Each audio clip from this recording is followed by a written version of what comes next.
It's 9:30. It's Monday. It's lab time. Oh my God! Finally sobered up from the weekend. I am joined this week with a much smaller cast as I'm joined by Mr. Mike Payne. Hey. Hey. And Mr. J. Hello. And this week, as always, we're brought to you in part by HGRealms.com, your one-stop source for everything Heroclix. Check out the forums and follow what's happening. Use the units section to track your collection. Check out the news in your local rock events and in the rock section. And, of course, check out the shop for some cool Clicks gear. And while you're doing that, put in the coupon code MARRIED for 10% off of your purchase. We're also brought to you in part by MajesticCCG.com, home of the Apex Insiders. $3 a month. Get your information from some of the greatest minds in the game. They're always the first to post results from major events for both WizKids and The Rock. So check them out at MajesticCCG.com/Apex-Insiders. It was a heck of a weekend this past weekend. All of us were there, to say the least. We were also joined by Tom, who unfortunately couldn't join us this week. And Mike's dog is about as interested in talking about it as we are. But without that, Mike, how was your week, sir? I was okay. I knew. Might have played some Heroclix in Ottawa. Oh, yeah? Yeah, I had a Faust off. It was kind of cool. All right. That thing needs to go, just saying. But for now, it won me the event, the WKO. I did win the WKO in Ottawa. And then we came back, so we went and came back in the same day, which if anybody knows Toronto to Ottawa, that's a little bit of a drive. And then Sunday, I ended up running my first tournament at 401 Games. I've transferred from Wizards Cash, which is no more, to 401 Games downtown, which is pretty cool. Awesome. I won that too. All right. Jay, how was your week? I hate Mike almost as much as I hate myself.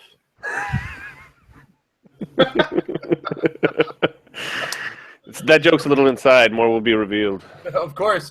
Way on the way out there. And yeah, I had a relatively anxious week as I've been continuously watching my email, but now I know I have a timeline now with which to watch it, so I can relax on that just a little bit because it's been killing me. That said, I did get the chance to play Heroclix on the weekend, though the condition I was in is another story in itself. But again, more on that later. But I had a heck of a great time this past weekend, so. We move now to the news. And with news, we come with previews. And with previews comes the Fast Forces for Joker's Wild. And we get our first look here at the Riddler from the Fast Forces. Riddler has got the Arkham Asylum and Gotham City keywords. His real name is Edward Nigma, and he's got this first trait, Riddle Me This. The Riddler can use shape change. And then he's got a special damage paddle. That's a paddling. Riddle Me That. When the Riddler is attacked, choose a number from 1 to 6. If the chosen number appears on either die, modify the attack total by -2. If the chosen number appears on both dice, also decrease the damage dealt to the Riddler by 2. And then everything else is what you see is what you get. He's 50 points with the Batman enemy team ability. Mike, what do you think of the Fast versus Riddler? I would choose 3 most of the time. I do. I like him. For 50 points, I think he's actually really good. Traded shape change is never a bad thing. I mean, there are better figures for the value, but that's not saying much considering how many 50-point and below figures we've seen lately. Overall, I do like him, though. Having that special power on the first and second click is very, very valuable. Although, I mean, it's a 1 in 6 chance that you will end up guessing the correct number, but that's not that bad. I mean, it's like rolling scroll. Yeah. Overall, five clicks for 50 points, 10 points a click. I mean, you could just get 5 thugs instead and then see what happens. All right. What do you think, Jay? What a time to be alive. He has an annoyance factor, but his damage output is average at best. So, yeah, he's annoying, but he just doesn't really necessarily bring it up to the table himself to warrant him being played competitively. But he does look quite fun. Yeah. I was saying the same thing myself and Amber were talking to each other. We like this character for casual games. Not likely to bring him to a big tournament unless we find a place to slot him in there importantly. Next up, though, that didn't work the way I thought it would. Mr. Freeze. So we've already seen a super rare of this, and this is the Fast Force version with the Arkham Asylum, Gotham City, Armor, and Scientist keywords. He's got a special attack power on every single click on the dial. When Mr. Freeze makes a range attack, hit characters are given a frozen token unless they already have one. Characters with a frozen token must remove the frozen token instead of clearing action tokens. And then we have that dial, which is starts with some early dial willpower, turns to some late dial barrier. He's got 6 range, 2 targets. He comes in 100 points with Batman enemy team ability. Jay, your thoughts, sir, on Mr. Freeze? He feels a bit hefty for the points for what you get considering what he has defensively, as well as his swing with the 4 movement, running shot, 6 range. The attack power is cool, but really expensive, so I don't see him being played competitively either. All right, Mike? Unfortunately. So you're thinking he's overcosted then? To clarify. He does look a tad overcosted. I disagree. I think that special attack, the special attack power that he has, is actually really good. I like him. I mean, yeah, he's 100 points, and we can get a lot for 100 points these days. But I think he's worth it on the right team, and he's a scientist, which is really neato. We'll make a team with him then. Do it. I will. Yeah, I think I'll beat you with it. And I like what they've done here with the Fast Forces versus the main set, and they've just removed his wife from the situation. I see what you did there. Yeah, I kind of see what Mike is getting at with regards to the 2 targets being able to work with that special attack power. Yeah. But I do also agree with Jay that based on the points that we've seen in this set, he's a tad high.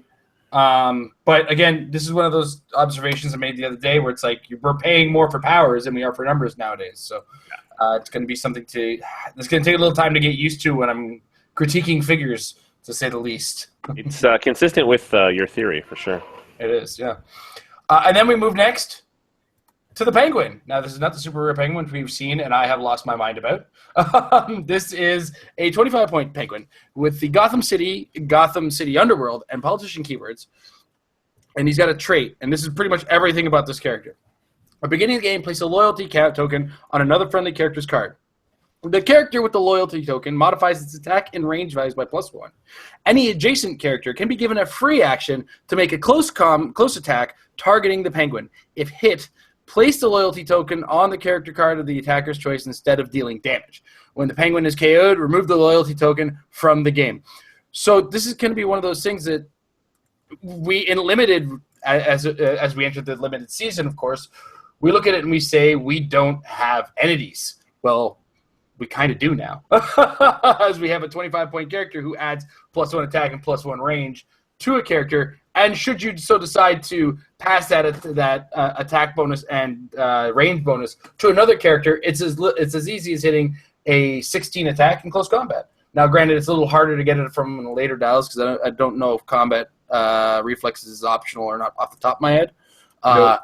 Yeah, so you will have to hit a harder attack, but for the early dial, these first 2 clicks, 16 defense is pretty easy to hit to get that token. And for 25 points, you've got that, guaranteed basically. So it's going to be interesting to see him in play. I think he's going to see play for 25 points on quite a few limited teams just for the bonus in itself on the right figure. And, this is also that option to get a character of this caliber, like 25 points, if you can't get your hands on one of these entities or these possessing characters that do cost a fair bit of money. This is an alternate option that, it costs a low price of a Fast Forces. So, I don't know. What do anybody disagree, Mike? Yeah, I have something to say. For 25 points, having a transferable in the same turn, perplex to attack is amazing. Mm-hmm. Because it says any adjacent character can be given the free action to make a close attack against the Penguin, which means you can transfer it between multiple characters in the same turn. Yeah. And that's amazing.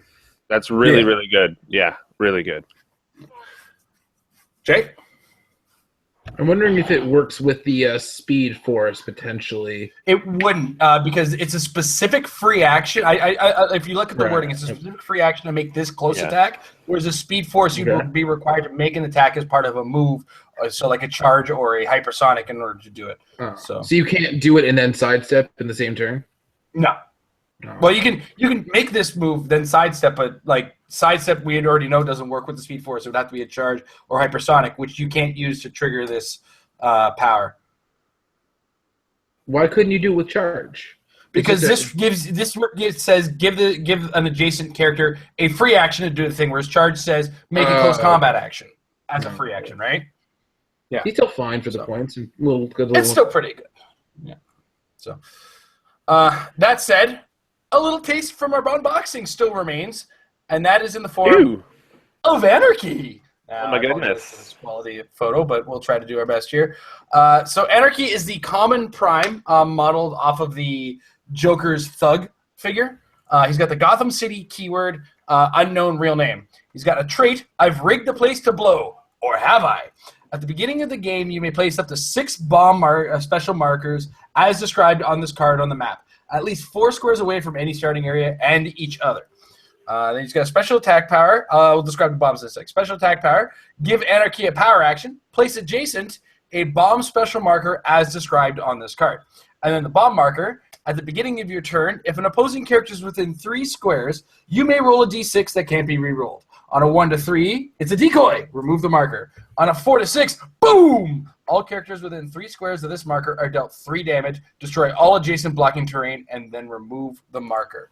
Off of that, we've got a stat line that includes some leap and climb to start with an 11 attack with a special power. He's got some prob to start with as well, which becomes perplex, which becomes close combat expert later on. He's got the Batman enemy. He comes in at 75 points, 4 range, and he's got the ability to place the bombs on clicks 1, 5, and 6. So he starts with it, and then he ends with it. What do you think of Anarchy, Jay? He's a decent little investment. Can you go back to his keywords just for Gotham a sec? City. That's it? Gotham City.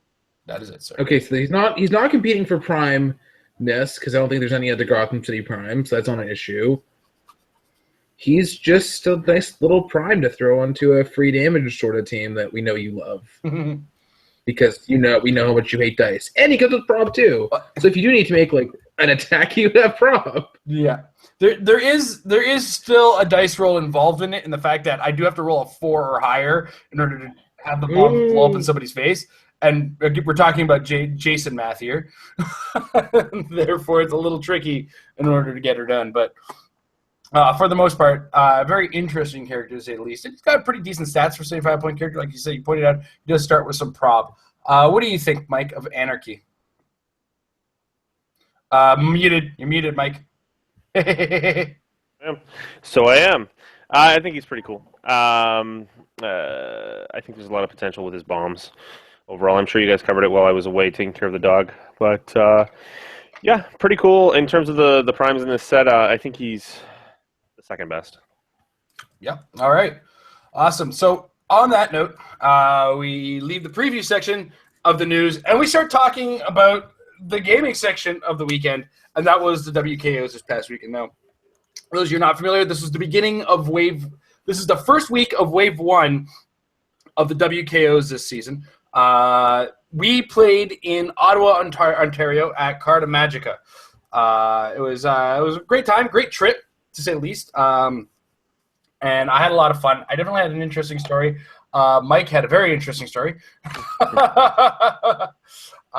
all kind of a lot of us from the GTA showed up the Greater Toronto area. Of the bodies that were there, 10 of us showed up from Toronto. So very exciting to see that many of our local players show up en masse in order to drop the hammer, as it were, in competitive play. And the 3 of us here do represent different parts of the top 8 for sure. Some of us higher than others. But we'll take her down from Lorraine and Jay. How about you start? Oh wow, that's nice. Where do I start? I was running a team The characters were the exact same as what Easton was running in the World Cup, and the ID cards were the same that I was running with my U.S. Cup team, with the exception of Hawkeye with the Psychic Blast Hawkeye instead of Red Tornado.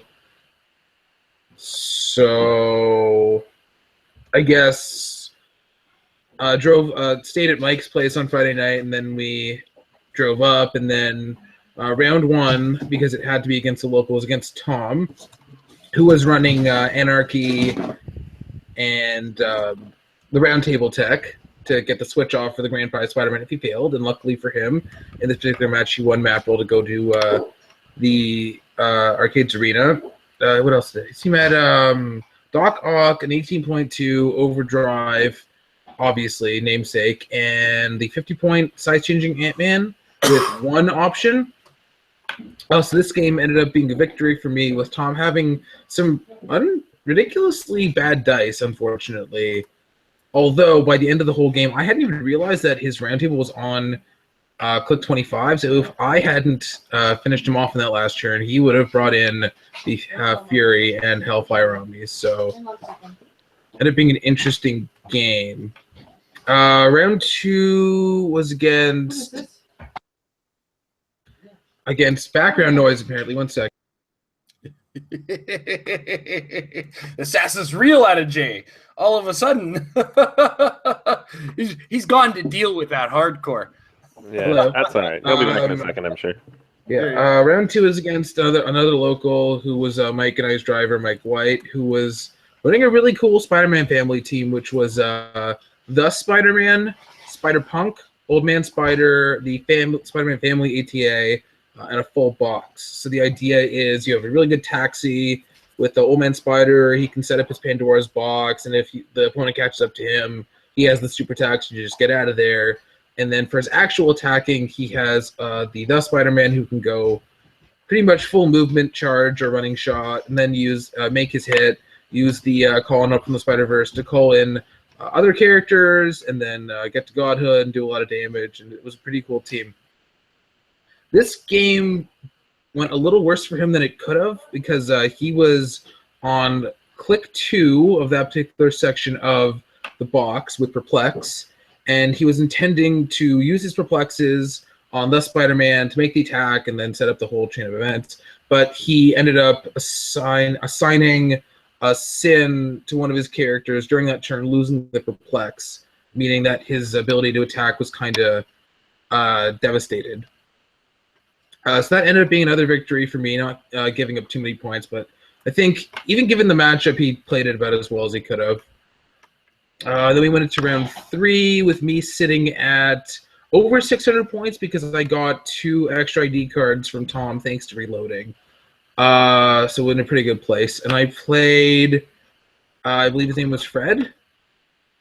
Yeah, Fred Guignon. He was playing Metallo. He was playing a team modeled after Kenji's Nationals winning team, which was Metallo with the Supreme Intelligence to eventually get phasing. Justin Seyfert, Jean Grey, the Adamet Colossal Retaliation Points, and Warwheel Retaliation Points, I believe.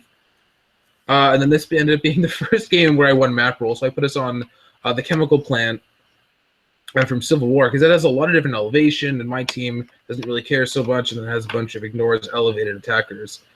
So basically what happened is I moved out, he did a TK bomb to make an attack against me, and then I made a counterattack, which I think involved a green arrow with perplexive damage to have a 5, using Energy Explosion to kill Jean Grey and both Retaliators in the same turn, as well as hitting Justin to almost death, which was, in the end, I guess was more of a positioning error on his end rather than just not having a good team or bad play. But once I had that over him and he couldn't do any retaliating, he was way behind on points. I put him on tilt, so I managed to that game as a win. So at this point, I made the cut, and I think at that point I was highest placing in the tournament. And then round 4 was the sadness round, as I would like to call it. So the first of the single eliminations.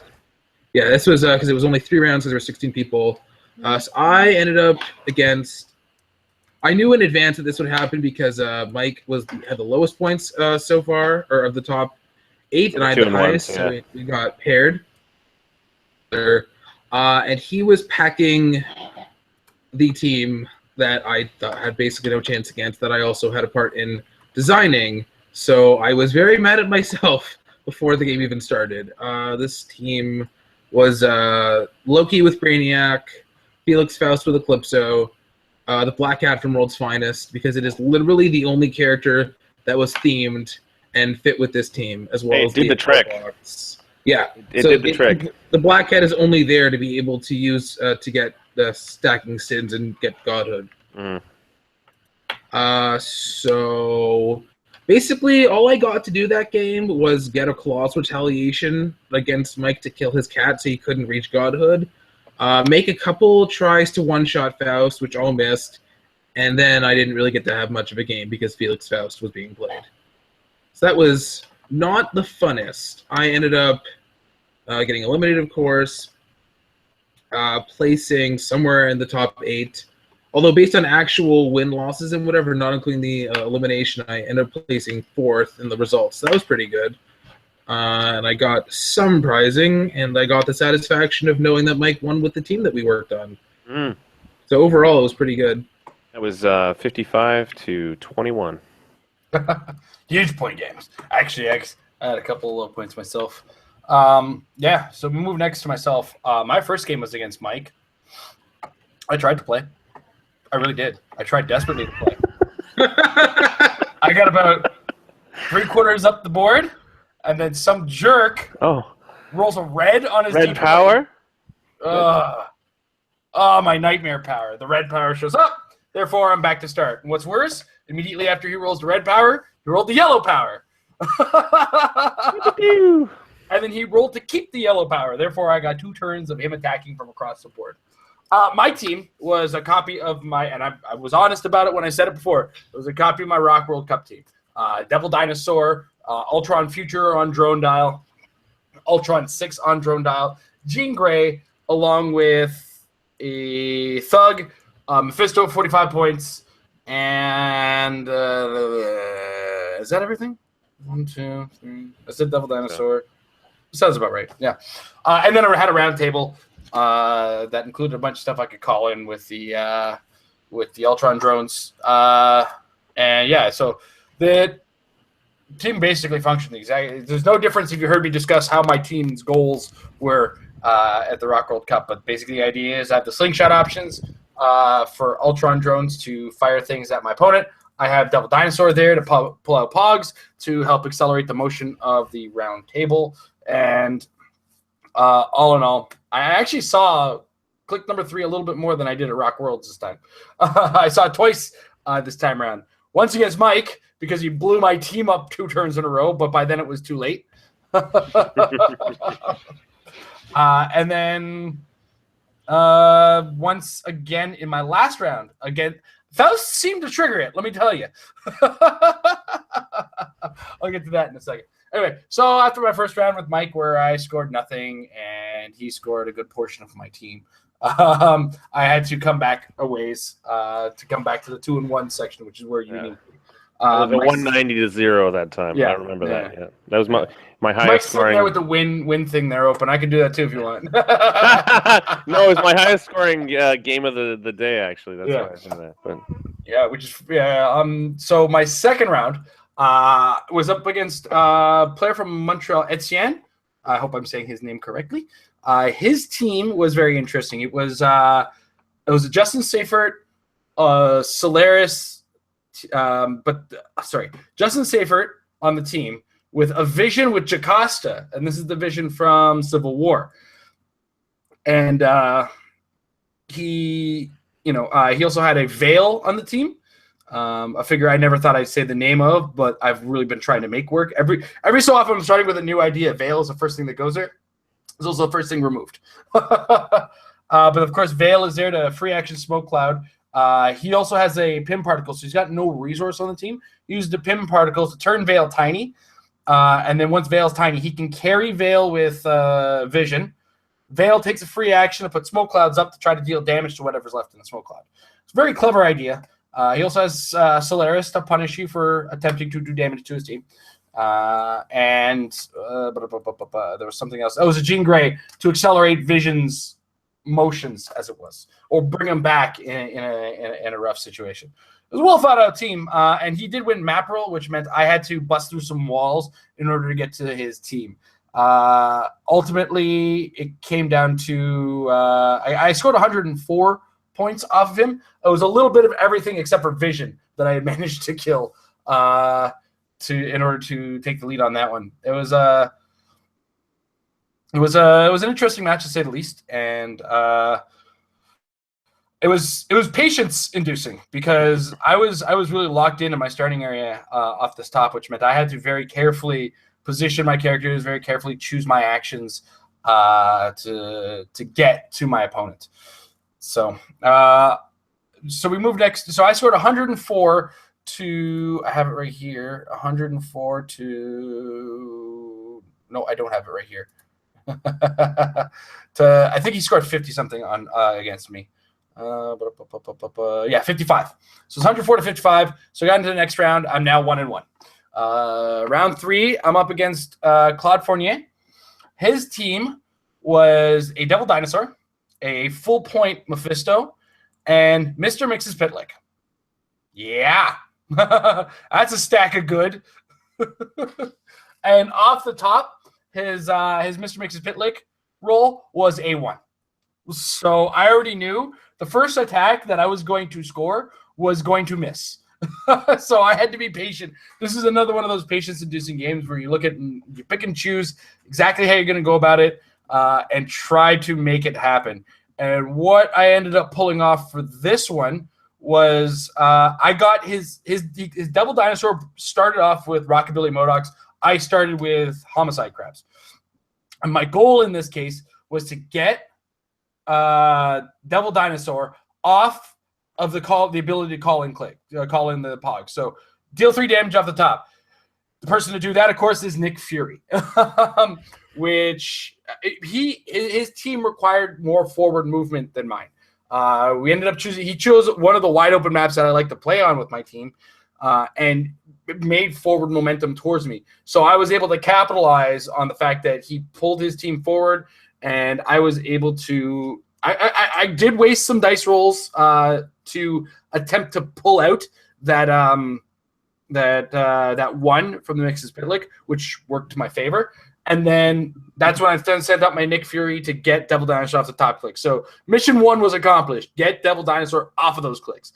And then from there, it was a matter of getting him off of the board, which is the easier part of the 2-step process of Devil Dinosaur. If you can get past those first 3 clicks, there's only one option really to do it in a single action with my team. So I had to make that happen, or I was in a terrible place. And so because I was able to do that, it was a matter of Claude now wanted to get his Mephisto. He's in a rush to get his Mephisto going into the dials where he's combative. But one of the problems with the Mephisto dial on his combat clicks is that his defense is 17. So he's not difficult to hit. So it's a matter of making the hit stick and then trying to get past those last regeneration clicks where he doesn't have much on the defense value. I don't remember the exact way I did it. One thing to preface this with is Friday night we had the patron hangout. And I also had a friend come over, and adult beverages were consumed. Many adult beverages were consumed. And when I realized it was time for me to get to bed, it was actually time for me to get ready for Tom to show up. So I was a wreck by this point because I did manage to pass out in the car, thank goodness. But it wasn't peaceful sleep. As a result, I wasn't very well rested. So my memory of a lot of what happened in the games, specific details, get a little foggy at points. You're pretty out of it. I was very out of it, to say the least. Yeah. There were highlights, but for this one, it was just a matter of throwing as many attacks as I could to get the Mephisto dead. And once Mephisto was done for, I just had to chase down Mr. McSpitlick.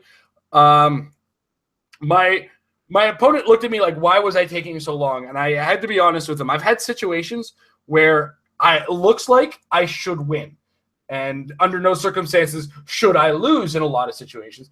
And I've had that, that kind of confidence going. It's like, I could throw an extra action or not take my time and do stuff and take care of it. And then that just bites me in the butt and I lose games I had no business losing. So I took my time kind of slowly moving in on the Mr. Mix's Pit Lick before I could just kind of finish it off. But that did put me in the 2-1. I did manage to get his entire team. So it put me at 2-1 at 404 points, which is enough to get me in the 7th place, which was, a pretty good position to be in going into the third round. And that put me up against 2nd place, who was one of our other locals, Jimmy. You'll know him if you look at his name on the results. His name is Demetrius. Anyway, Jimmy's team very similar to the one I just described, but it was Devil Dinosaur. Mephisto was a thug, a couple ID cards, and Pandora's Box. Now, of course, I've got a lot more work in this case because the Pandora's Box is adding a ton of defense. And really the Nick Fury in this case was better focused on the Mephisto at one point. Unfortunately, I forgot to use the clever idea of I have the dial on my card. I could check to see how much damage I deal with the Mephisto to kill him. So I dealt 4 damage to Mephisto at one point with my Nick Fury, which put him on his last click, and Jimmy was able to roll a 6 on his regen roll. A little frustrating, to say the least. So then it was a matter of slowly but surely, I threw Pog after Pog after Pog at Mephisto to get him down. I started with Homicide Crabs, and they just weren't doing the job. Eventually, Rockabilly Modocs were consistently able to hit him off of the 17 defense, and then he got to the 19 defense, but ran to the back for safety. Clever maneuver because you want to be in a safe place with the Mephisto in order to heal. In addition to which, he's got combat reflexes, and the last thing I had was Hate Bears left coming out of Devil Dinosaur, which I had brought out by the time he got into the back there.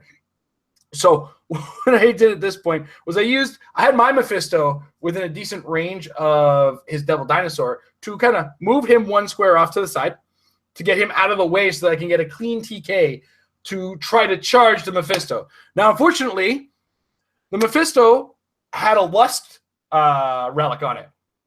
That means Mephisto has a 21 defense in the close combat attack. First attack was a 9. I thought we were like, oh yeah, he hits. I'm going to roll my blade. No, wait. He has the Lust relic. Darn. So I need to use my contract token from Mephisto in order to get the to even try and get this hit. I needed an 11. With 10 attack with the Hate Bear, 11 was needed. Oh my God, my dice got along with me. I hit the 11 and managed to kill the Mephisto on that. And that was really the big swing point on the game because I still had my Devil Dinosaur at full, a couple Ultron drones, and Jimmy started throwing ID card after ID card at me. He just couldn't close the gap in points before time was called. And like when we have this, they were playing hour-long games at this event. Each round was an hour, which meant he had a lot of time still after all that work I took into the Mephisto. There was still a lot of game left. But it got down there, and I managed to just squeak out the win on Jimmy because of that big hit with the Hate Bear. And I mean, I've had enough games lost to that. I know how he felt after that. Nobody wants to lose after watching a 10 attack hit a 21 defense. It's rough. And he played a great game, but I was able to squeak it out to the top 4. Now, my opponent was Chad, who Mike will tell you he played in the final. Played him twice. Not do well in this one. Yeah, you played him in the Swiss. That's right. Yeah. He was playing a version, or I think it was actually the same version that Ed had played at Rock World Cup to win. Slightly different ID cards. Yes, different ID card choice, but for the most part, it was Faust, Quinjet, and Stuff. Let me tell you, I got the Stuff, but I did lose 2 turns in that game to Faust. It was turn 2, which I lost to Faust, and turn 4, I believe. I was able to capitalize really well on turn 3. I was able to bring out my, what's his name? Hawkeye. Get rid of an Ultron drone. Unfortunately, he'd rolled a brown at this point on the Faust. I attempted to perplex up the damage. Then we realized after the fact, I can't do that. Well, okay. So what I thought was going to be 4 damage was actually 3, so I had to use an extra attack with the Devil Dinosaur in order to try to finish off the second drone. I wanted drones off the board because that's step 1. Because if you can get the drones off the board, he loses a lot of his point command as far as being able to call in. And then I managed to also, he had his Jarvis out in the open, and I used my Mephisto. This Mephisto place ability has done me so much good. Because when you just go, okay, now Jarvis, move away from the Quinjet for me for a second, and you're able to make attacks on him now without having to worry about that being reduced down to 1 damage. Yeah, it's a really good feeling, a place to be in. But eventually it was down to his Faust and Quinjet. He was real boying all kinds of really good stuff, but I was able to capitalize and like energy explode at the right time and whatnot. Thank goodness for Firestorm at one point. That's one thing. I mean, the game previous, I got a point lead using Firestorm the one time I used Firestorm to kill an entity was against Jimmy. That's a point I had missed. Sorry. Back to the game I'm playing as Chad. But Chad positioned very well. He positioned, to situations where I just couldn't capitalize at some points. And there was a point where I did hit number 3 on my dial, the power number 3 on my round table. So I called in Superman, which is the target exclusive Superman, 12 attack, 5 damage, super strength, hypersonic. Attempted to finish off the Quinjet. And boy, wouldn't you just feel good only needing a 6. Nope, not on my watch. And that's where the dice reminded me that they were mine. That would have put me in a pretty good position in the game, but at the same time, not good enough. I mean, I had an ultra heavy object, which is 8 damage, minus the 1 for the toughness would have been 7 damage. Pretty good on a 75-point Quinjet that's on click 12. But that didn't happen, and then Chad was able to pass 1 more turn. And then the next turn, I was planning to bring out a Nick Fury, but that was it. It was too late. Game was over time. All I had left at this point was the Superman that I called in as a real boy and a homicide crab I called early in the game. That's all I had left on the team. So Chad got basically everything. And that was it. I got 4th place, got a nice little chunk of prizes, and was happy with that. Honestly, that last game was such a good game. Win or lose, neither player should have felt bad at the result. And Chad won, and all the power to him because, man, it was a grinder for the both of us, to say the least. And, congrats on getting into the finals there, Chad. But we now go to the man. Well, wait a minute. What place did you come in? Well, I said came in 4th. Oh, I didn't hear that. Yeah, that's all right. But the man who got to the final, Mr. Payne. I didn't just make it to the final. I won the final. Where's the suspense, Mike? I will start at the beginning, though. So, first things first, there was a lower than expected attendance at this, to say the least. And so I believe the judge, the head judge, and the admin decided to make the rounds 1 hour instead of 45 to 50 minutes. Mm-hmm. So I thought my goose was cooked because my team, mine and Jay's team, is very much a point denial expert team. The whole point of the team is to get all the sins out so that you can go to town. You're in God mode and you can actually be able to, come out of hiding and start to really pick away at them. That was the plan going in. But what I noticed because I'd only played this once before, I played it the night before I practiced with Jay, is that, in fact, the ID cards are so prevalent in this current meta that really what I was doing was letting them give me points and just stopping them from taking anything from me. And so commonly, I got 55 points in 2 different games. I got, including the final, and just incredibly low scoring games overall. My highest scoring game was 190 points against Jason. So yes, round 1, Jason. He already told you the story. I'm not gonna rehash it too much. I did notice that he was still. I did notice he was still drunk. So that was pretty funny. It's when I kept calling him Dinosaur Devil. Well, and it was the smell.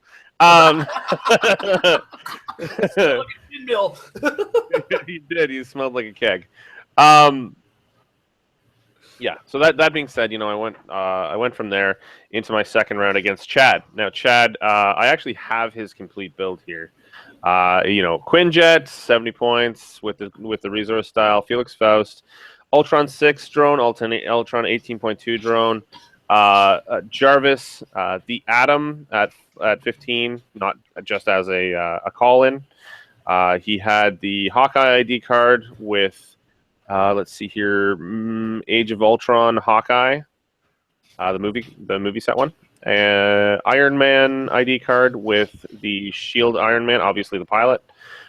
Then you've got Captain America. That one he used right in the beginning because it's actually it's the Captain America from the Age of Ultron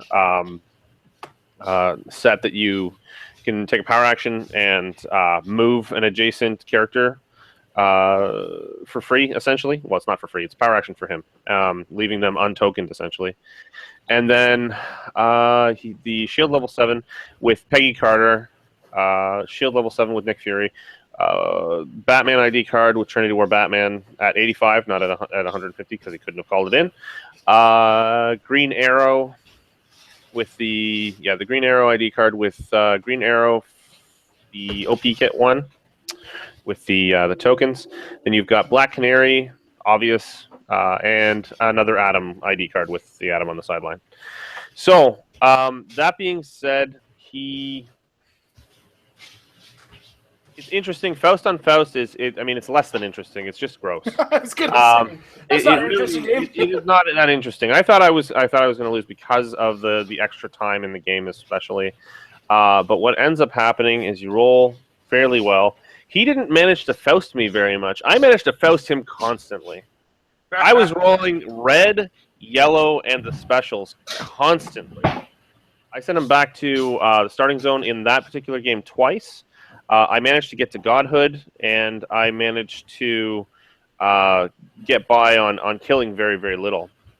Going to time and taking that game. He was really good sport about it, too, because he knows he's got the same bag of tricks essentially there.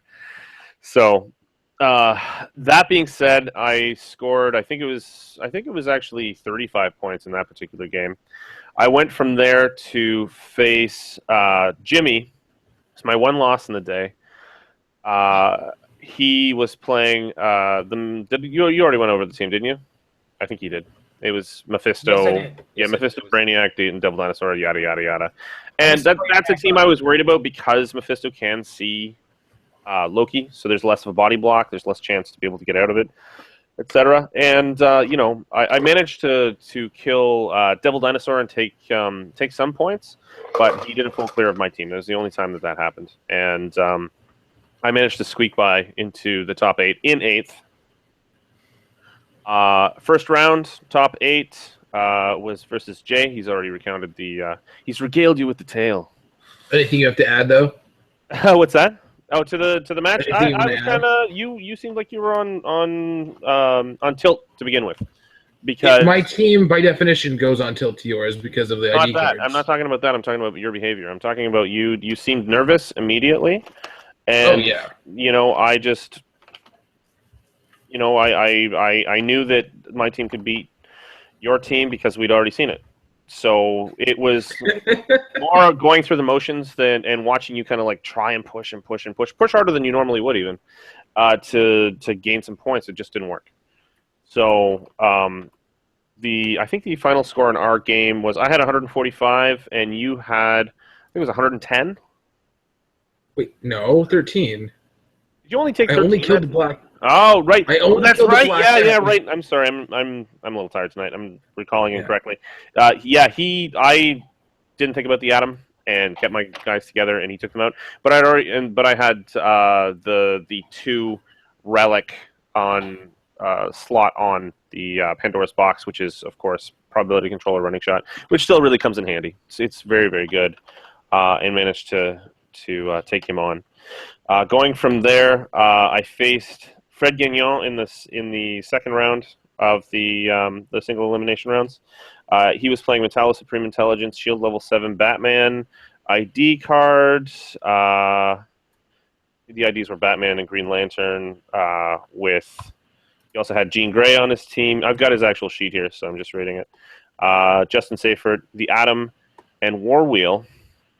And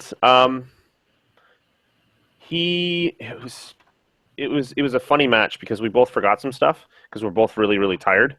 And he managed to get me down to just Loki, and then I took the rest of his team. So it was pretty cut and dry, straightforward stuff. Beyond that point, we then moved on to there was one. He was a really good sport. There was one thing he was a really good sport about, and that was that there were a couple instances where I'd forgotten about Wrath taking away shape change, because as we said, we'd all traveled, at ungodly o'clock in the morning to be there, so we're all a little bit tired. And he was really good about reminding me about that stuff. I really like Team Q from Montreal. They were really fun to play against. They're a very good humored bunch. That's Claude, Fred, and Chad who were representing, and had some great laughs overall. But I'm blaming my win on Fred being such a good sport, because that team's actually nothing to sneeze at. The Justin and Metallo combination is really, really good. So going into the final, we both sat down and went, this is just hilarious. And he pushed as hard as he could. I rolled the red power 4 times and managed to keep him away until I had enough power to come out and actually kill something on his team, and just wait it out, essentially, because that's what that team does. And really, one of the reasons why I chose to play this team is I kind of want to prove that Faust is really broken. Like he's still, even with the nerfs, it's just not right. It really is. Prove that he's broken, because that is not prove that but prove that he's still broken. After the nerfs, after all the adjustments that they made to the character, even after he was still kept out of play for the Rock until after Rocket was retired because of the reroll possibility there. But he's still too good to include. I think that the proof is in the pudding. In this case, there's going to be a lot. I haven't taken a good look at it, but in the WKO results, I'm sure there's a lot of Faust in there. There's a fair amount of Faust winning teams, right? And the only 2 Fausts that came to that event were in the final. So there is that, and a lot of these teams that actually were there, including your guys' teams, were really, really good teams. Anyway, we overall, I got 55 points in that game, and he scored 21 because he did manage to bring in Black Canary at some point and Pulse Wave my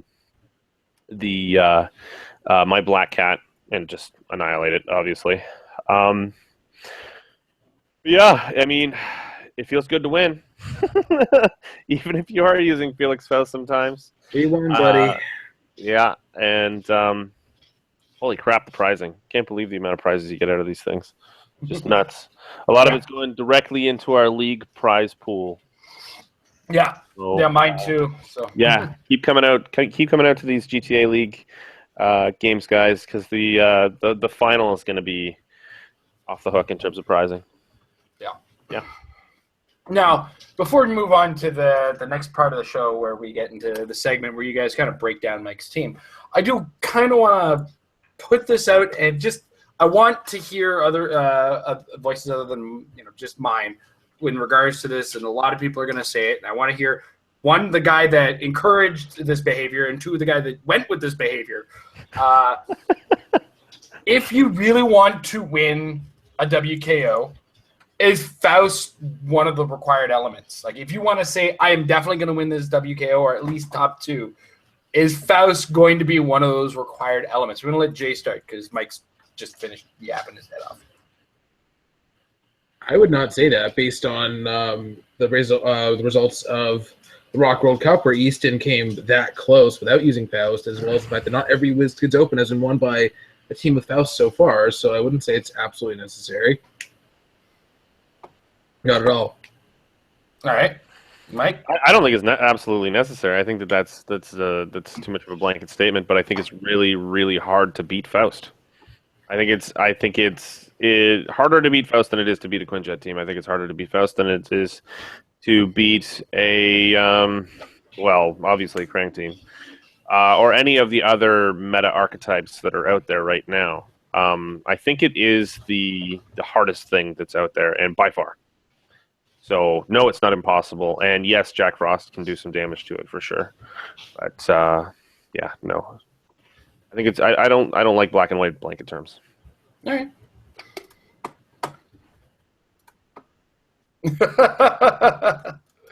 So they don't believe it's play Faust or die, guys. But he played Faust and didn't die. Just saying. Full of crap. I also played Loki, who doesn't die. Loki does not die either. You know what's funny, actually? We should name the team 27 because that's M27 and D27 together. All right. Anyway, so guys, our next segment that we're going to get into is going to be the breakdown. And Jay and Mike are going to kind of tag team this one because they did a lot of work into making Mike's team what it was. And Mike likes to break down how the team looks and whatnot for his new segment. So I'm going to give them the floor on Mike's team, and you guys kind of split it up as you feel. Sounds good. I think we agreed I was going to go first because I was more construction, you were execution. Absolutely. Yeah, I was the pilot. Okay, so I was playing around with Loki for a while there because I do nothing but copy. So I've been noticing I don't like Loki. I don't like double Lokis as much as other options because I like him having teammates who do different things and don't have the same weaknesses as him, as well as the fact that you are generally playing him with a box, primarily for the combat reflexes, but once he takes a hit without Sloth for healing, it really hurts him. So I've been trying to build three-man teams with him specifically. So once I put in the idea of Loki, Entity, and then full box, I thought Mystical was probably the best option considering that Faust is Faust, and he is obviously effective.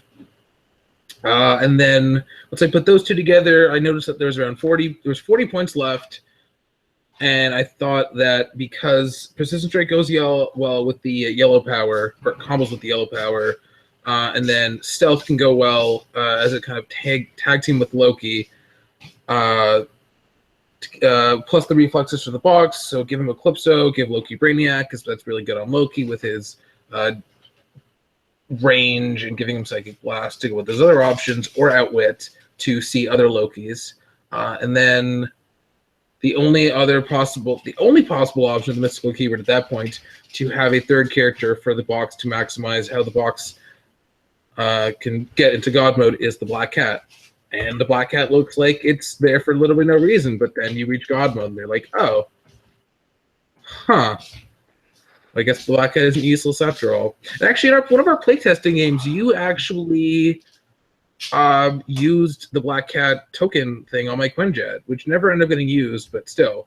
With sidestep and its movement and improved movement, it can actually get some decent swing. Yeah, absolutely. And then the map roll bonus is also good. And then just the combination of you can't see Loki, Faust just messes with you, attacks you from across the map, sends you across the map, shuts down ID cards, and everything he does just goes so well with Loki. I think that's just a perfectly optimized team, at least until you get a better option than the Black Cat. Yeah, as I noticed, as I mentioned earlier, I didn't realize how good Faust and Loki would be at point denial, and how that would apply itself to being anti-ID card. You know, just like building on those points. Oh, thank you. Please give me some more. I used the same map the entire time too, other than in the one game I lost map roll on, which was the final. And then he chose a map that actually was good for me, which was the Turtle Slayer. But for the rest of it, I used the Jean Grey's School indoor, because it just has a ton of walls to be able to hide behind. I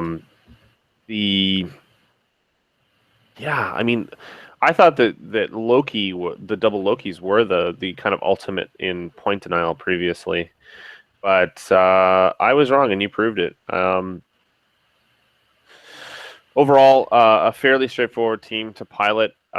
Just managing to kind of sidestep and stick around and make sure you're counting your opponent's swing. That's just something that I see so common, like, as a very, very common mistake, is not taking the time to be able to count out where your opponent's team can potentially go. I know Jay is always doing that. I know Jason also is always doing that. So this is all some pretty good behavior that we all have. But in particular with this team, because you need to be able to body block with Loki, but also paying attention to their keywords because of Loki's weakness to Mystical and Asgardian.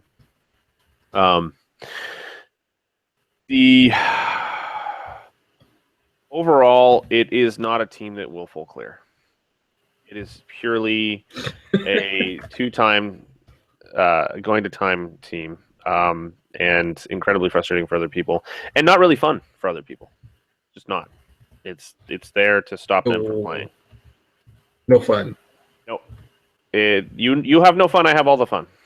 I keep all the points. Okay. So how do you live with yourself that way?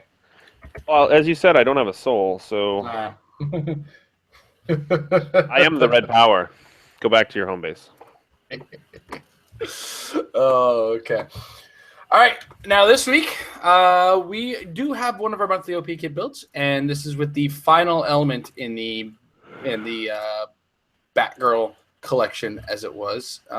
Jay's going to be building the team, but I'm just going to introduce the figure to feel important because I'm not really useful anymore. And this is Stephanie Brown. So let's pull her up here. Stephanie Brown is Batgirl.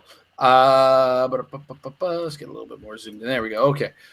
She's 50 points, Batman ally, 4 range. She starts with charge, quake, toughness on her first click with probability control. She has for her first 3 clicks, and then she gets special movement power on her last click. She's the Batman family, bird is a prey, detective, and Gotham City keywords. Real name again, Stephanie Brown. Her special movement power, I could do it on my own. The first time this click is revealed each game, stop turning the dial, and if Batgirl is the only character on your force, immediately turn her to click number 1. This power can't be ignored. Let's see what Mr. J has for us today. It's not going to be one of my better ones. I did all I could, guys. I'm really sorry. This week, because I got really excited about Red Robin, because he's being a prize that I might actually be able to acquire if I play well enough, is going to be on the team. So I went with Detective, starting with Batgirl, because Jason made me, and I'm very sad about it. And then I threw on one of my favorite things on her, which is a more fringy thing, which is the Birds of Prey ATA, which is free action support, but -3 to the damage shield instead of -2. But I don't care because that's a fantastic ATA, and it goes well when you throw on the question. The Chase one from the Flash set, who is a wild card, and can also wild card uncopyable team abilities if they are possessed or they are possessed by characters with a detective keyword, which is Red Robin with the KT team ability. And he can also copy Batman ally when he loses his stealth, or he can himself become an 11 attack medic with the Birds of Prey ATA. I also threw in Kingdom Come Batman at his lower points because he has 10 range outwit, and he can outwit other KCs, and is a backup detective for Question to copy from, because Question is basically your main character here, although Red Robin isn't a slouch on his own. The team is how annoying it can be. Batgirl is a stop click, and there's support on the team. Red Robin is already annoying with his stealth and all his wonderful stuff, as well as the symbiote object that I'm going to give him for shape change, plasticity, and all that wonderful stuff. No stat boosts, but it doesn't really matter because if you roll for stat boosts, you might lose the objects, so it doesn't really matter. Question gets a reducer by way of the Hulkbuster torso because the symbiote is a special object, blue-ringed object, and the Hulkbuster torso is a heavy. And because Batman is already so good, I wanted to make him a little more good and put the Pym particles on him, maybe to make him a giant. And the awesome thing about that is you place him, and you place the object, and there's no reason why you can't just place it in his square. And he can just pick it up from turn 1. Not that he can move anyways. So you have a 10 range out with that can ignore the map on the right map. You have the Question, who's ridiculously annoying with super sensitive shape change. You have Red Robin with shape change, stealth, 18 reflexes, and so much support. And you have Prob with Batgirl, and she is basically only there because she has to be. But still, that ATA is quite something. All right, so just one more time so I got to hear. You got Batgirl with the Birds of Prey ATA, Yeah. Red Robin, the Question. Who will pick up the symbiote? The Question, who will pick up the Hulkbuster, Batman, Pym particles, and then it's only 294 because there's nothing else I could fill it in with. Okay, awesome. I just wanted to make sure so that when I do this for everybody, they get a good look at it. It's a little out of order, but like I said, Batgirl will have the Birds of Prey ATA, Red Robin, who will eventually be picking up the symbiote, the Question, whose goal is to grab the Hulkbuster torso, and Batman, who will be starting on the Pym particles to grab that and make him a little bit tiny. That's cool, man. I like it. You guys like it, Jason? I would like it better if it wasn't Red Robin. I want to like Red Robin more than I do, but just something about him he doesn't really meld well with me. I'm not sure what it is, to be brutally honest. Everything about his dial just looks fine for the points. Yeah. Yeah, it's just not exceptional. And the I fact that know. you can't modify him up kind of ruins it. Yeah, but he already has. Yeah, but the team is more of a sticking power kind of team, where you have like all the hard to get through stuff and then support. So it's a good team. It's more of a sticking around team than straight up ridiculous damage team, and also lots of outwit. Mm-hmm. So yeah, that's one thing I'm noticing too. Unfortunately, you have a 50 point waste in there, so you know. Yeah. Yeah, that's one of the limitations of this little exercise. Is you do have to build with that figure. Mm-hmm. And just as a heads up for next week, we won't be doing this particular exercise because next week it's time to talk about the entire set of the Joker. Oh yeah, it's Seal Roundup, and what's more is going to be Mike's next attempt at hosting the show because I feel like relaxing. So, Mike's in charge of wrangling all of us while we chit-chat about the sealed potential of the Joker's Wild set. This is going to be a little bit more unique. We don't quite often do this before the set comes out, and this gives us a chance to get everybody prepped for the release sealed, though some people have already had a chance to do pre-releases. Right. It'll be also a return of Tom's charts, I would imagine. Woo! Tom is a little busy at work, so I don't want to overpromise Tom yet. But he might chart us up. Fair enough. Hopefully, he's usually pretty good for that. Let's to say love the least. Tom's charts. And we are about to enter that question portion of the show, folks. But you've heard about our sponsors earlier today. If you don't want to go through the sponsors, you want to support us directly, check us out at patreon.com/marriedwithclicks. There's all kinds of neat little bonuses you can get for being a patron. As well, I do want to announce this Thursday, one of our patrons, Mr. Pedro Roca, is going to be indulging with me in a Twitch stream game. We're going to be live streaming a game over multiple borders because Pedro is from Brazil. It does take a little bit of distance on that one. We are in the midst of getting a little bit of prep work done for that, and we're hoping it turns out as good as I'm praying it does. Either way, me and Pedro do get a chance to play a game with each other over the internet, which is going to be great. And it's it's our chance to try out this Twitch stream thing. We might get some more players involved if it does work out pretty well. Right now, there's only 2 slots open for it, and of course, one of them went to Pedro. There are higher level slots available as well if you do happen to take it from that, though. So check us out again, patreon.com/marriedwithclicks. And if you guys are in the chat right now, the chat has been super active. I'm really trying to catch up. So if you do have a question for the show today, put in capital letters question before it so that I can quickly catch it in the chat, copy paste it to the collection of things that I have in Notepad over here. I said something really inappropriate in that chat. What's that? I said something really inappropriate in that chat a little while ago.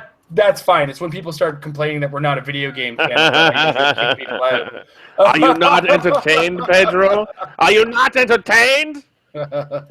But on that note, we're going to start on the Facebook post. If you check us out at facebook.com/marriedwithclicks, you'll catch posts on a regular basis when we update everybody with the show. I usually try to do it earlier in the day, though I don't usually get it done until about the afternoon sometimes. But anyway, we start in chronological order with Mr. Matt Wallace, it would seem. It was actually 2 at 11 hours, so we'll see. But he does start off, congrats to Mike on the recent WKO win. So I keep looking for different ideas on teams, and I found I'm more comfortable with Control, In-Cap, and Figure Factories. I also tend to average on out 4 or more figures, which makes my teams look a little swarmy. With the point cost of figures dropping the way they are, I feel like it'll shape up to be a meta I will do well with. I just can't wait to see the Quinjet go away.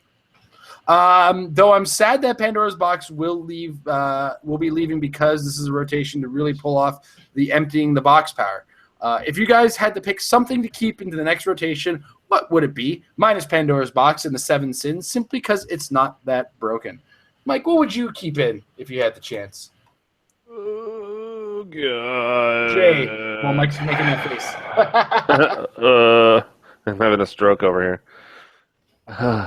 Jay, if you were to keep something that's about to rotate, and we're going to assume, because I've been wrong for the past little bit, that the bubble is actually I think Age of Ultron is going to be the last. No, it's going to be Age of Ultron is the oldest set legal. So Avengers Assemble and older. So Flash, Justice League. I was going with Trinity Wars. That's definitely going to be kept for shiz. And that is going to be an obvious answer of Atomica, because she is just lovely. Yeah, she's pretty good. Pretty good, he says. Mike, did you well, I'd keep Pandora's Box because I've used it a lot. And I mean, it sounds like a default answer because it was in the question. But I agree with that 100%. I'm going to miss the Flash question because I keep trying to build with him, and I really like him. I like him a lot. And, yeah, Flash question is mine. I'm going to miss the guy. So next, we have Tiago Pinto de Luz. He asks, what's the best solution against Faust? 5 penetrating damage. Yeah, there is that. I think Jack Frost is probably the best kind of counter for him, relative counter for him. Assuming you don't get a power that doesn't allow him to attack when he gets there. Yeah, not that it matters because he can wait it out. He can wait it out on the other side of the map until you get a result that is fine for him. Yeah. And then he comes in. He comes in and he kills in a couple hits, so there is that. So Jack Frost is an option. There we go. Jack Frost, 5 penetrating damage. Jay, do you have anything to add? I was also going to say Jack Frost. All right. Well, there you go. We're on the same page. Awesome. All right. So hopefully those are good answers. Hopefully Jack Frost doesn't take too much for you to get, sir. Otherwise, $126 Canadian. Oh my God! Don't say that. Oh, I just checked the other day. So like $7 American then. Yeah, like 50 cents American. Yeah. All right. Goddamn Loch Ness monster. I ain't got no tree fitty. Christopher Smotherman, sorry I've missed the last few patron hangouts. That's okay. But I went back and listened to Friday's episode, and your analysis of the new trends and directions for Heroclix in general, as well as your thoughts on Joker's Wild, were very insightful and informative. I would like to thank you for helping me recognize and understand the direction this great game is headed. Hey, no problem. If you also check out, I believe it's Metal Lab number 101, the topic is on design flow and following design flow and trying to keep with the game. I do kind of cover a similar topic to that as well. So yeah, I'm glad my ramblings don't fall on deaf ears. Next up, Symbio O. Congrats to Mike and his mystical team win. I've been watching your channel since episode 1 and really appreciate all that you guys do for the community. It's been a big influence on how much I love this game, so thank you. I especially enjoy the full set figure reviews and Tom's charts. Oh, yeah. I'm a proud patron. Yeah, I do appreciate your support. And hoping to join you guys on a hangout soon. Ooh, that's a good level to be at. So a couple questions. Can you guys explain how the rotation for con LEs and OP figures works in Modern? Also, that limited season is upon us. Can you share any team ideas that you guys have working on? You guys have been working on, or teams that you will think will be strong in that format. Keep up the great content. The con LE rotation, I think, actually has a year or two extra on top of rotations often. So I think we have 2 more years of Faust's existence, unless they bring it upon themselves to actually figure out a way to deal with it. They need a silver bullet. Like, you can't use D20s is their trait. Nothing Con LE rotation is non-existent and inconsistent. 2011 ones retired a couple years ago, and then 2011 retired a couple years ago. 2012 only just retired. Yep. So it's a couple years back on the standard rotation. So keep your eyes on that. As far as the limited format, for some reason I always go back to the question every time when it comes to the limited builds. It's like, I want to build a question team. I always end up failing with it in the first chance and then kind of put it aside. But it's pretty open as far as limit is concerned. I've seen a lot of weird stuff do well in the limited format. It just depends on whether or not The Rock decides it's going to let Faust stay. I don't know what the position is on it right now. Things are in the midst of being dealt with at their end. They're on a big shakeup as far as the rules team is concerned. And we're going to see where that takes things. With that said, as far as limited's concerned, Krang, be ready for him or ready to play him. It depends. Both are very solid options. Krang is very strong in the format. I've also seen there was a team that had Faust, Arcade, Mr. Mix's Pitlick, and something else. I can't remember what the other figure was. Demonicus Faust. Demonicus, all on the same team, go 4-0 at the limited event at Rock World Cup.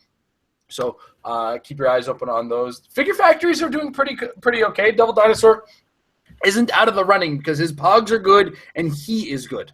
So that's what I would say. Mike, anything you want to add to that?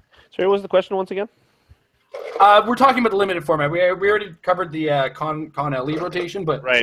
Yeah. What are you thinking about for limited play? What do you think is going to be good in limited play? Oh well, I mean, Sinister Syndicate is still going to be very, very good. The Double Duck Hawk Overdrive combination is still very, very good without any kind of resource help or any tactics for that matter.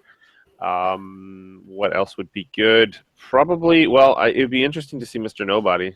Somebody mentioned in the chat over here, but not in regard to Faust, Pedro, but in regard to taking away Overdrive's ability to make pogs, or to make his charged up tokens, because you take away those objects and he can't do it.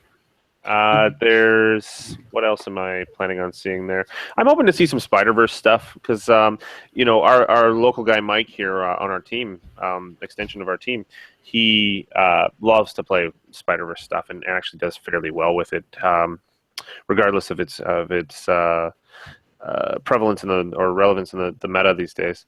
So I'd like to see some of that. I know Krang is going to be frickin' massive. Krang is like, you can play Justin Safert, Jean Grey, Baxter Stockman, Krang, and now like in the regular, not like in the regular 300 modern rather than the actual limited, and do fairly well. It's going to be complete bloodbath. Arrow, Bizarro Arrow, that thing is just insane. Absolutely insane. All right. Jay? I wrote a Majestics article about that exact question. Limited primer if you want to check that out. And it's a free one, so enjoy that. There you go. So check that out at MajesticCCG.com. I think we actually have a link in the description below. So and you can get all of Jay's opinions on that one for sure.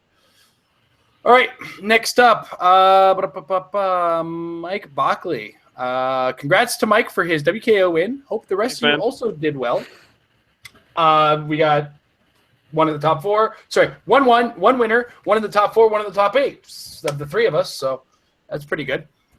Instead of going to WKOs this past weekend, I went to play a few Joker's Wild pre-releases. I love how many figures can fit into a force in the set, and I love the continuation of superior to the other guys' effects given the JSA and Batman enemy team members. Really adds a whole new element of force construction and team dynamic. I was a bit disappointed at the lack of support for my pre-release, though, as there was no map or LE pricing other than the ones provided at the stores themselves. Yeah. All that being said, what is the team ability bonus you would like to see? I would like to see a buff to the Masters of Evil, as I feel too many of the characters that can use it die too fast at pushing damage alone. Let me tell you, play for 15 years, that Masters of Evil team ability feels perfect compared to what we started with. Trust me, it's great. But kind of a buff to let's see. As far as team abilities are concerned, I've seen Baron Zemos who give you a chance to roll the Masters of Evil team ability off of it. That's the Captain America one. Yeah, the Captain America one, where it's like if you're about to take Massive Evil damage roll on a 5 or 6, you don't take any. I thought that was a really cool effect, but at the same time, given what we've been added to the collection, Massive Evil team ability characters, I don't know if I want that anymore. Other than that, I'd like them to just do to Injustice League team ability what happened to Massive Evil, and I would just like it to be done with. I'd like to stop saying that because really it needs to get changed. Oh, so bad. But as far as a set-based bonus, Batman already does well, Spider-Family, Minions of... I'd like to see something built off of the Minions of Doom, because even though it's already a wild card, something? Bad guys bonus Doom? I don't know. I think I'm stretching on this one, to be really honest. I don't really have an answer for this question, so I'm going to pass it on to Jay. I was going to say, in regards to Doom and the Spider-Man family, they have an ATA that lets them at least copy opposing team abilities to make sure they have something, hopefully, but Doom has nothing if he doesn't just play with a random character with a team ability. Does it count as a buff if I want them to actually give Defenders a Defenders team ability? We have an Avengers Defender War set coming out. I'm pretty sure we'll see. I don't have to hear you say this anymore by then. You'll see the D on their buttons. Yeah. I want to be able to stop saying that. Honestly, if they don't put it in the set, I'm not going to let you on my show anymore. I'm kidding, Jay. Relax. So we just got the calculator that lets Batman enemies do their thing without adjacency, and we have the same thing for the Sinister Syndicate. And I really wanted the same thing for the JSA, especially because your defensive abilities shouldn't make you more weak to stuff. Like, wanting to play defensively and thus being more susceptible to the energy explosion seems kind of counterintuitive from a game design perspective. So that would have been nice to see. Other than that, I don't think... I remember the Spider-Man and His Amazing Friends team base had a cool mechanic where you could choose not to be a wild card and get a team ability instead. And with all the recent Spider-Man family stuff, they are all wild cards, but they don't have anything to wild card amongst themselves, at least in Modern. And relying on the HCA to do that for them seems a bit unfair. So I wish there was something that wild cards could do. Maybe a limited pool, but just give them something to be able to use in lieu of wild carding if they don't have anything to wild card, which is the case a lot of the time. I think it's really good as is, especially that Spider-Man team with the ATA. I mean, I used it yesterday. It was awesome. I had Mystics for one game, which was awesome. Something to throttle, not necessarily buff, but I think that Outsiders needs to go to 6 range instead of 10. That's just fair. In terms of buffing a team ability, it's tough. I think a lot of them are really, really balanced the way they are. Maybe Hyper Time, because it's kind of meh. All right. I don't know. It works. I mean, the Outsider Prime was designed with it in mind because he had buffs based on non-adjacency to opposing characters, and then yeah. But who else was? And also Professor Zoom, because he's a speedster, and if you can't base him, I like the team ability as is. Fair enough. All right. So next up, Joshua Nolette. For 50 points, do you think the Bizarro Green Arrow is a counter to Nick Fury? Maybe tent poles can have a chance now. Also, is Faust a new must-play like Pocket Nick? So I think we already covered the must-play as far as Faust. Yeah, we already went there. You can. You don't have to, but he's awesome.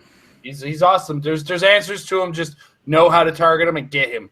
If you're not going to play, get him fast. Get him. Get him. But as far as Bizarre Green Arrow, I know I went at length on the Patron Hangout as far as he's just going to change a certain element of the game, and he's going to cause players to play slightly differently for the most part. So keep your eyes open on that. Yeah, he makes close combat better.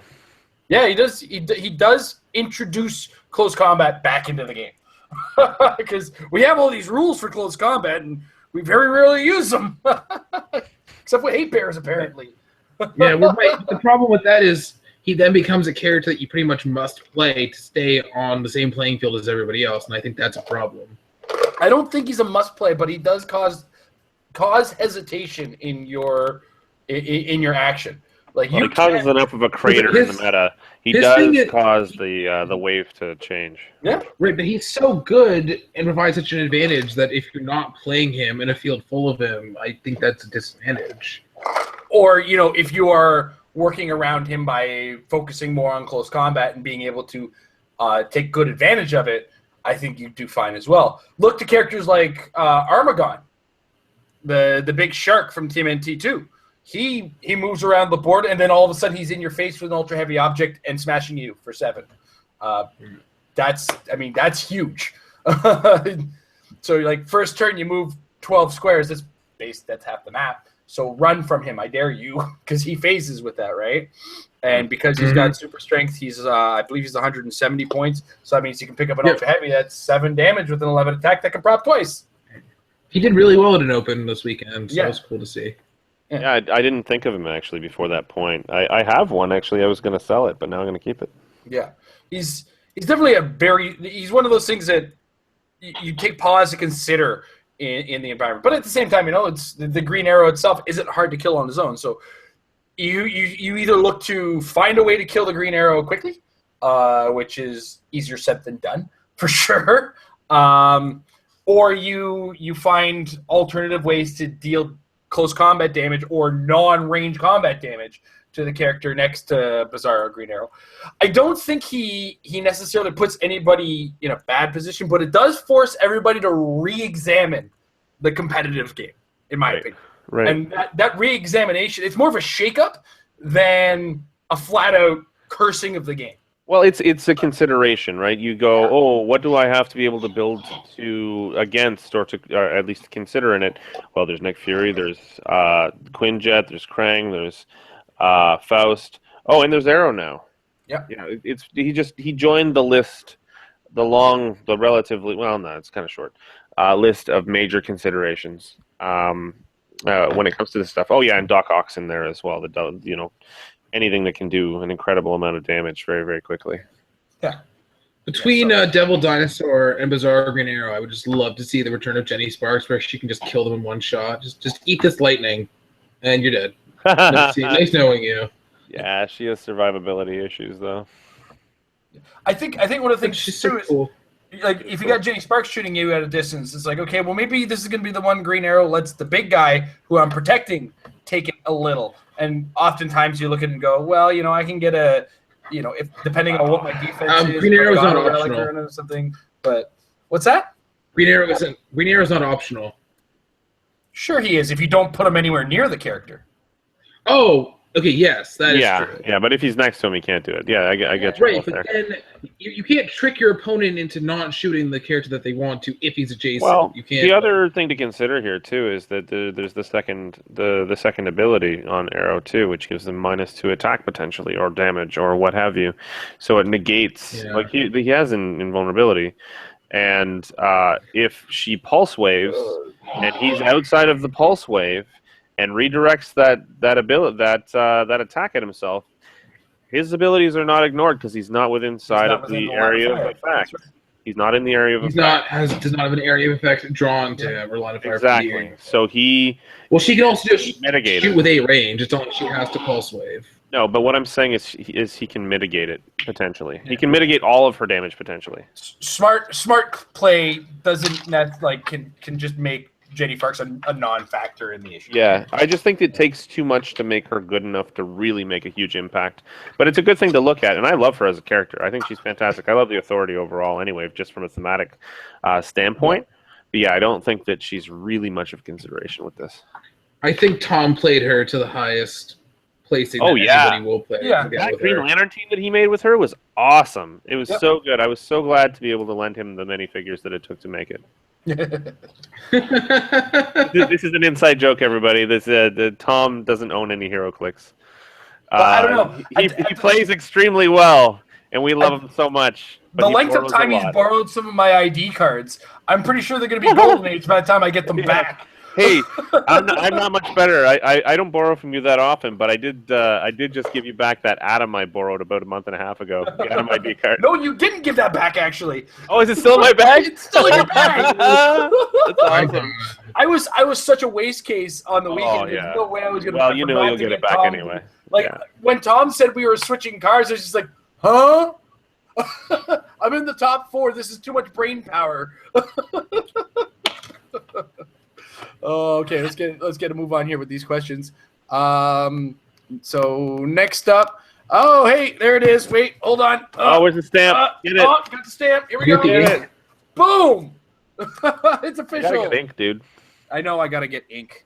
I mean, let me get out and do that. Okay. Oh wait, I still have to go out and get coffee. Chris Stockhouse says, "Congrats to all the WizKids Open winners from this past weekend, especially Mike. Mike, Thanks, did you man. ever get firestormed? And if so, how did that game turn out? Or what was your strategy if against it if you were worried about it at all?" Nope. Let's start with that. Nope, not worried about it. Okay, you didn't have to deal with it. Awesome. So No, you know what? Honestly, I know about it. I didn't even think about it, and I did not encounter it. So there was one there, though. Yeah, I had it. Oh yeah. And I ended up using it in Jimmy and forgot to mention it. Oh yeah, that's right. I forgot that you even had it. You didn't hit me with it, that's for sure. Well, I brought him out at the end of the game. Oh, I'm sorry that I didn't let you play. Yeah. I don't know if you were noticing, but I wasn't playing Heroclix. I was taking my fingers off of the You were board too and busy being drunk.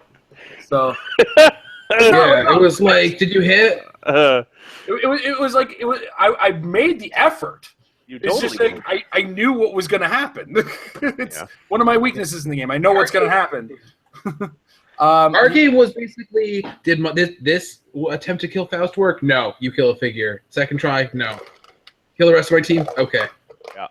But the whole process takes an hour. Yeah, exactly. You had 13 points. I had 15 right after that. Yeah. It takes less time to describe it than it does to suffer through it. He does go on. I did want to mention that I had a lot of fun playing Anarchy Prime during my Venue's pre-release event. I think he's worth his points. Yeah, he is. Yeah. And if someone can carry him around and make more bombs, he can do a lot of damage. Oh, so much. Hope to see some Married with Clicks Metal Lab members at the WizKids Open in Michigan, and hopefully we don't get paired up against each other until later in the tournament. I know I can't make it. I just messaged him saying I was the only one. Yeah, he is the only one going. Unfortunately, Tom can't go, and I have some work that I really desperately need to do. So I'm so sorry that I won't be able to meet you in person this time. I got to be a family man. My daughter's I got friends and family, actually. I got a friend's birthday on Saturday. I got my daughter's birthday party on Sunday. Then the weekend after, people are like, "You're going to go to Rochester?" Well, I want to go to Rochester, but I don't want to divorce Amber because that is her birthday weekend. So I can't make the rest of the first wave of WKOs in our area.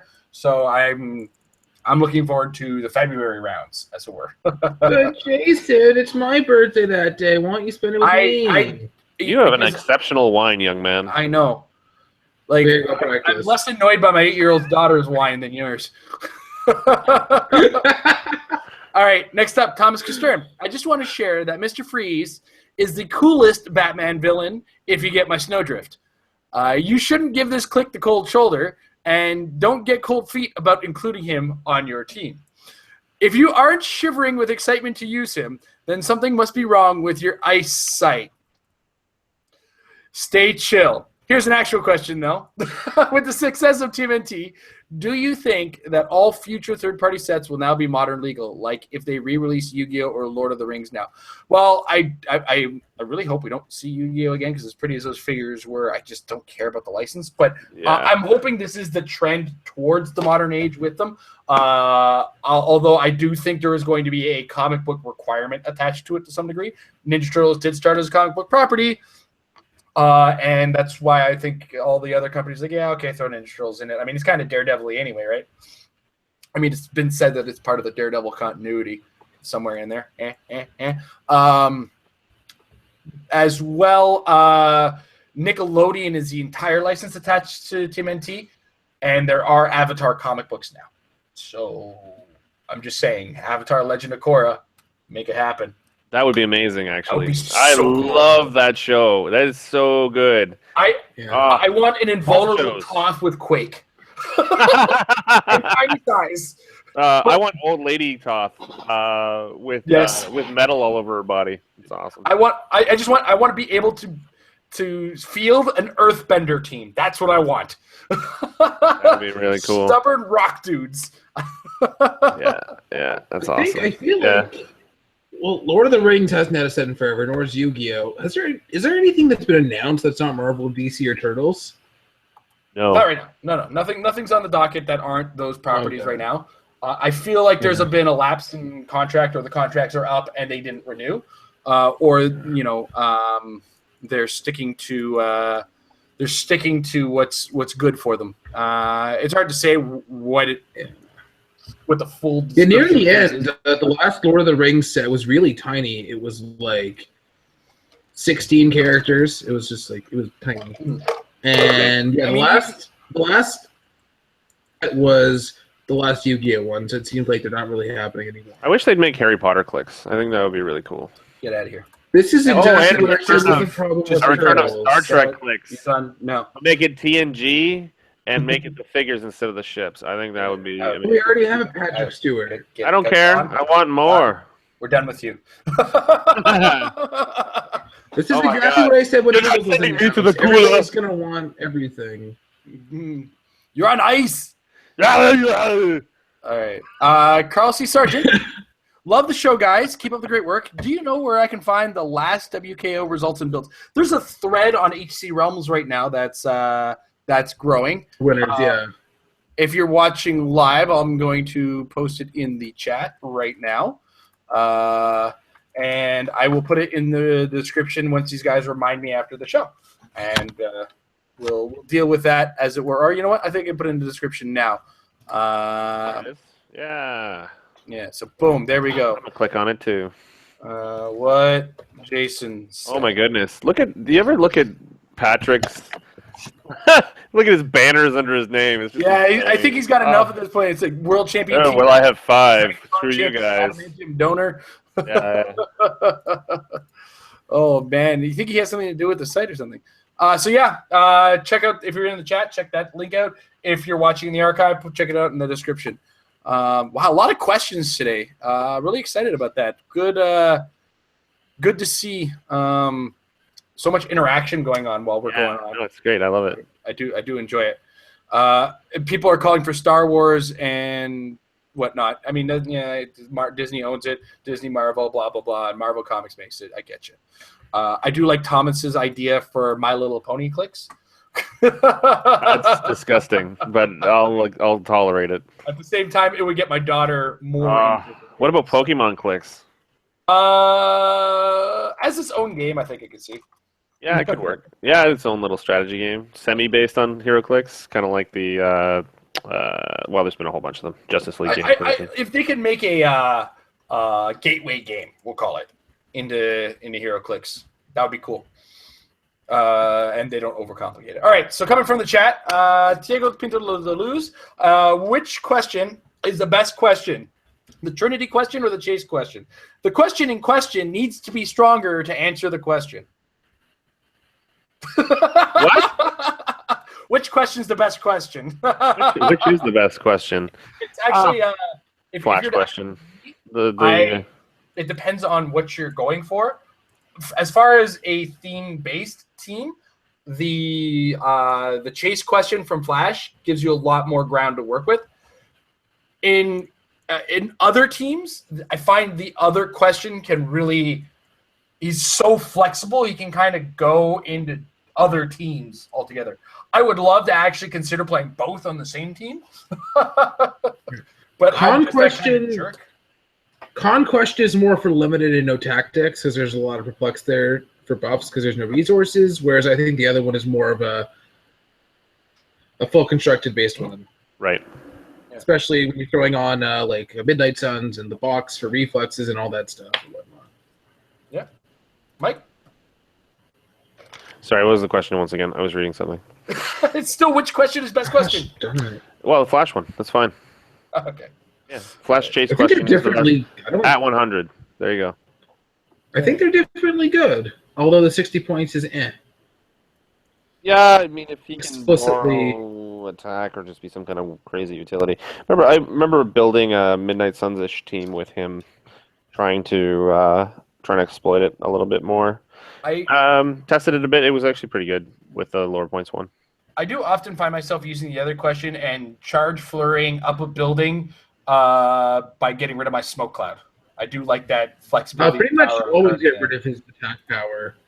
Yeah, because a lot of his attack powers are basically just replace me with flurry. You start with stealth, then you flurry, then you perplex down something on your beaten up opponent. Yeah, he is fabulous.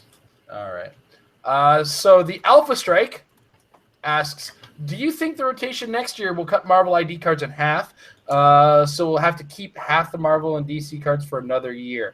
Yeah, I with the likely cut of Avengers Assemble, that leaves Nick Fury and Age of Ultron as the sets for the Marvel ID cards, along with the Con ID cards as well. That said, at this point, as far as Avengers Assemble ID cards, I think the only one I'm actively using right now is Hawkeye. In regular rotation, I don't think too many of them are frequently used because Captain America was Age of Ultron. Yeah, I think Avengers Assembled, the loss of it won't be felt as much as we think it will. You lose. Not as big you a lose deal. Hawkeye, which is important, and you lose. That's basically it. But there's also a lot of the Hawkeyes can be used with the Shield level 7, no? Yeah, most of them. I think the main one that can't be is like the Age of Ultron movie ones, which are going to retire anyway. So. Yeah, exactly, and that's going to be gone in the next rotation. Oh wait, I don't even think is there a Hawkeye after Avengers Assemble? Civil War. Oh, you're right. Yes, you are right. I think he has Shield. Yes, he does. Yeah, he's pretty decent. And in Age of Ultron, I believe the Grim Reaper, I believe it is, or something like that, is Clint Barton. No, that's an entirely different character. Oh no, you're thinking of. I think the Goliath Ronan? chase is Hawkeye. Yeah, Ronan is Hawkeye, as is the Goliath chase. Yeah. Hold on a second. I might be. Yeah, well, Ronan, one of Ronan's 5 identities. Look up Clint. Oh no, that was Eric Williams. That's my bad. There was something that looked like a Grim Reaper type thing, and I swear was Clint Barton. I can't remember what.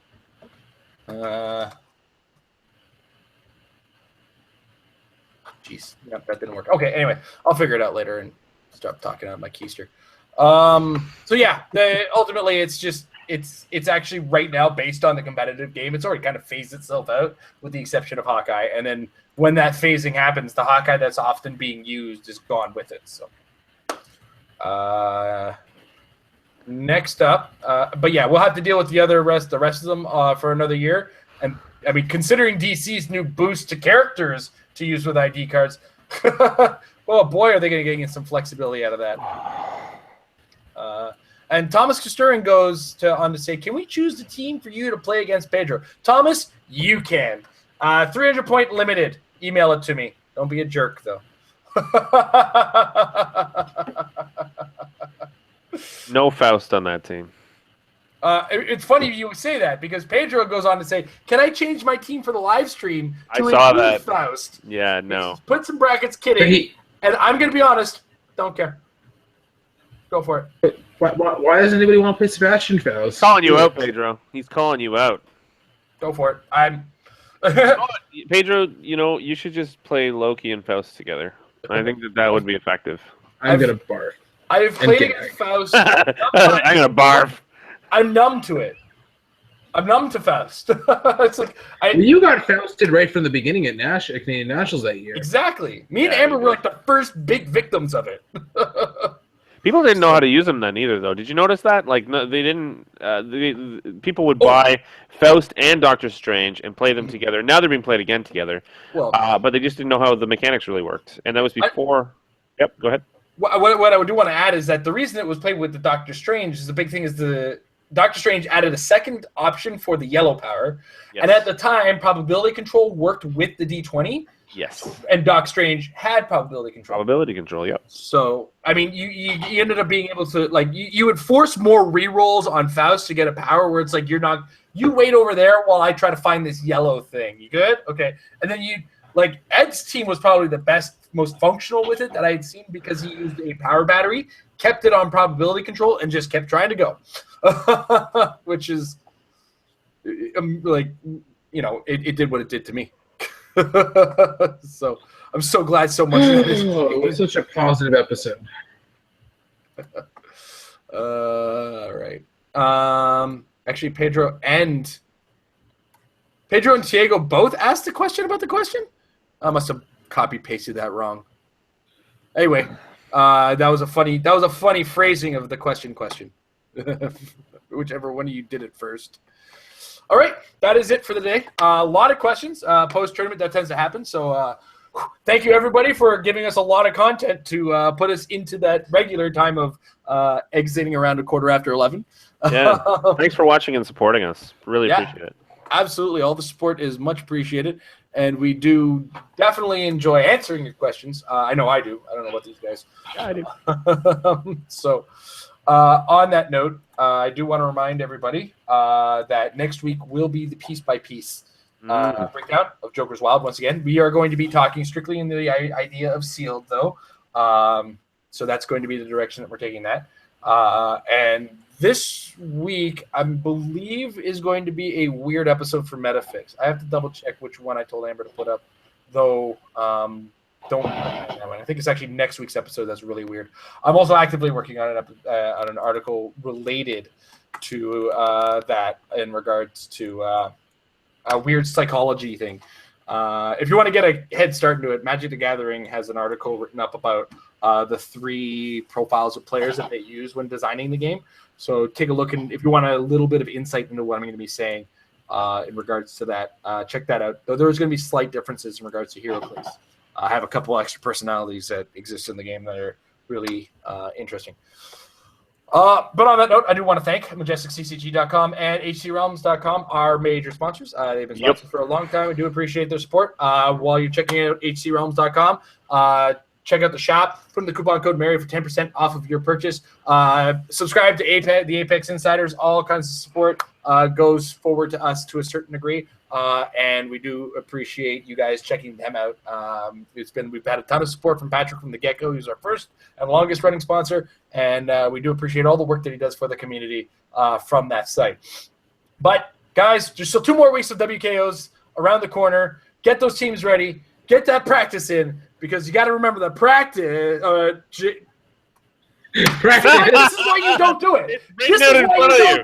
It's written out in front of you. I don't care if it's written out in front of me. There's no flow when we give it to Jay first. Practice makes your team better. Have a good night, everybody. Practice makes your team better.